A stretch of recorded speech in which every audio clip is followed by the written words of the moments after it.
హనుమకొండ జిల్లా కేంద్రంలోని police parade grounds లో 80వ స్వాతంత్ర దినోత్సవ వేడుకలు అత్యంత ఘనంగా నిర్వహించారు. ఈ వేడుకలకు ముఖ్య అతిథిగా హాజరైన రాష్ట్ర రెవెన్యూ, గృహ నిర్మాణ, సమాచార, పౌర సంబంధాల శాఖ మంత్రి, ఉమ్మడి వరంగల్ జిల్లా ఇన్ఛార్జ్ మంత్రి పొంగులేటి శ్రీనివాసరెడ్డి జాతీయ పతాకాన్ని ఆవిష్కరించి పోలీసుల గౌరవ వందనం స్వీకరించారు.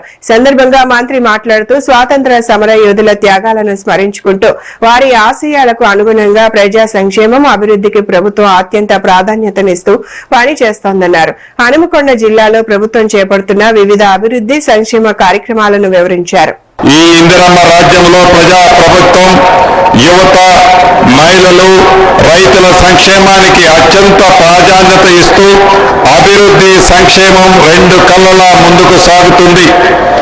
ఒకవైపు ప్రపంచ నగరాలతో పోటీ పడేలా లక్ష్యాలను నిర్దేశించుకొని, మరొక వైపు పేదవాళ్ల ఆకాంక్షలు తీర్చే సంక్షేమ పాలన అందిస్తూ విముఖ విధానంతో మన ప్రభుత్వం పాలన సాగిస్తుంది. సంక్షేమం అనేది ఒకసారి ఇచ్చి ఆపేసే కార్యక్రమం కాదు, అది నిరంతర ప్రక్రియ. ఒక పథకం ప్రకటించాం, కొంతమందికి ఇచ్చాం అని మన ఇందిరమ్మ ప్రభుత్వంలో చేతులు దులుపుకోదు.